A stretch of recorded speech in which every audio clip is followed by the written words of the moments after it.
Hello, good morning and welcome back to my channel.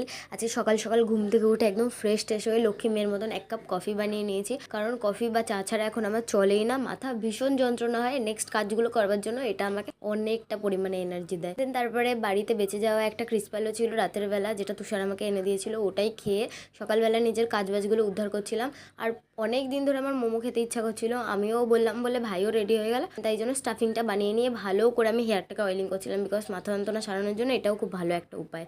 Then fresh ট্রেশ হয়ে head wash করে ভালো করে নিজে skin care and body care সারবার পরে হেয়ারটাতেও ভালো করে সিরাম অ্যাপ্লাই করে নিয়েছি। বায়োলজির এই সিরামটা আমার এত পছন্দ হয়েছে যে এটা তো আমি আবার রিস্টক করবই করব। আর শ্যাম্পু আর মাস্কের বিষয়ে ইনফরমেশনটা নেক্সট কোনো একটা ভিডিওতে আমি তোমাদের দেবো। স্কিন কেয়ার আর হেয়ার কেয়ার ডান হওয়ার পরে আমি দুপুরবেলা লাঞ্চটা সেরে নিই অ্যান্ড বিকেলবেলা তাড়াতাড়ি ঘুম থেকে উঠে যাই, কারণ বাড়িতে তো মোমো হচ্ছে। সন্ধ্যাবেলা আগেই আমি চাটনিটা রেডি করে রেখে দিয়েছিলাম, আর মোমোগুলোকে শেপ দিতে অনেক টাইম লাগে। নিজের পিঠে নিজেই বাড়ি বাড়ি একটা সাবাস বলতে পারলে ভালো লাগতো খুব।